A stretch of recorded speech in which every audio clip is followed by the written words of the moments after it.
Good evening. This is CTV News for June 6th. I'm Gina Barty. And I'm Patricia Malone. Thank you for joining us this evening. Well, D-Day, it was the military term for the first day of the Allied invasion on the heavily fortified beaches of Normandy, France. Britain, the U.S., and Canada joined France on June 6, 1944, in an attack on German forces, which were occupying the nation at the time. The invasion marked the turning point of World War II in Europe, eventually leading to the downfall of Nazi Germany and the Axis powers. Today marks the 75th anniversary of that day, and it was commemorated downtown at the World War II Memorial. Former soldiers, many now in their 90s, were present for the ceremony, remembering that fateful day when they were young men with a mission. How can we ever forget what they did? We honor them this day. We salute them, and we humbly beseech, dear God, bless the men who died on Omaha Beach.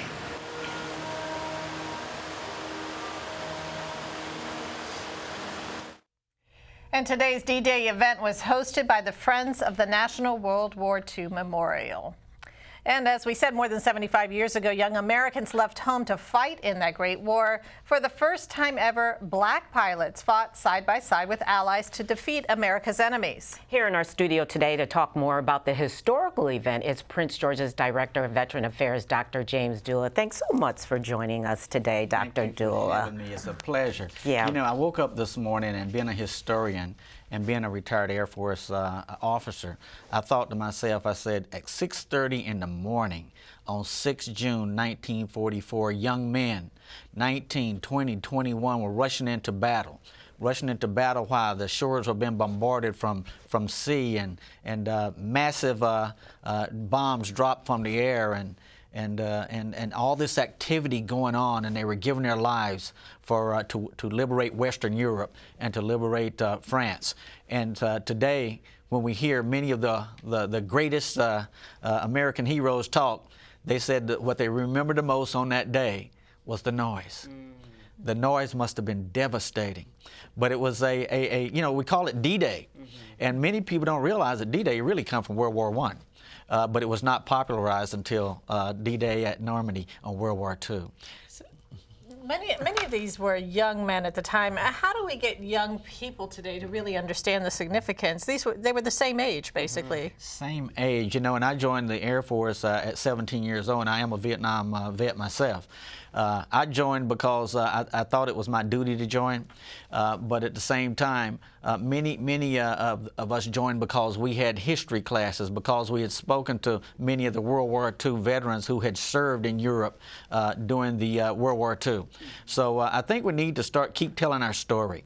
I think we need to do a greater job at telling who we are, what we went through, and make sure that history is taught in our schools, because in many cases that's where it begins. You know, it began there for me. Other than in the front yards of my grandfather and my uncle's house and things of that nature, where they talked about their exploits during the war. I had just mentioned to you right before the news started that my daughter had just received a scholarship from the Tuskegee Airmen. Give us a little brief history about the airmen and their role in the war. Yes, their role in the war was to protect bombers. They were fighter pilots. I mean, you know, you might hear the story that they never lost a bomber.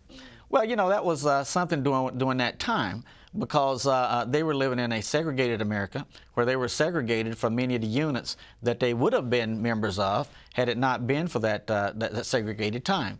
But yet they rose to the occasion, and they volunteered to defend this country, and they volunteered to go to Europe.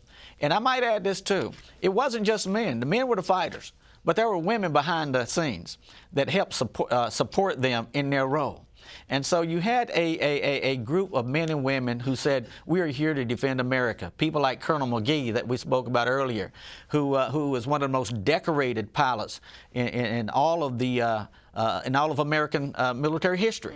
And he was at the Tuskegee event last weekend, and I tell you, it's just I sat there in awe just listening to him and just seeing him in person, realizing what he probably went through as he was up in the skies fighting for his life in this country. We only have about 30 seconds, but I wanted you to just wrap it up and tell us, what was it like for these young men who are over there fighting for this country and facing segregation back here? Well, you know, as one person put it, and I think we still have one person of color that is still alive today, and he was on the radio this morning. He said, you know, he went over there to fight for America.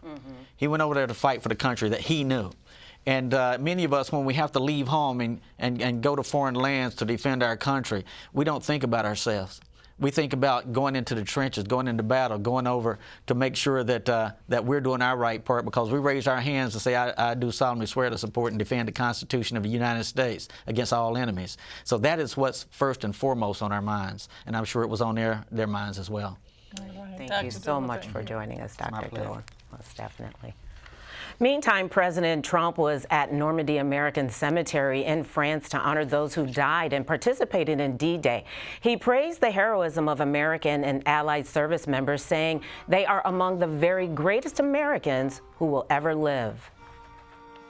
They won back this ground for civilization to more than 170 veterans of the Second World War who join us today. You are among the very greatest Americans who will ever live. You are the pride of our nation. You are the glory of our republic. And we thank you from the bottom of our hearts. Trump was joined by French President Emmanuel Macron, who told American D-Day veterans that France doesn't forget what they sacrificed for his country's liberty from Nazi Germany. In other news tonight, the families of the 12 people killed during a mass shooting in Virginia Beach last week begin funeral services. Services were held today for 42-year-old Catherine Nixon at a Catholic church not too far from where the incident occurred. Nixon was the compliance manager for the city. She leaves behind a husband and 3 children. More services are scheduled through Sunday.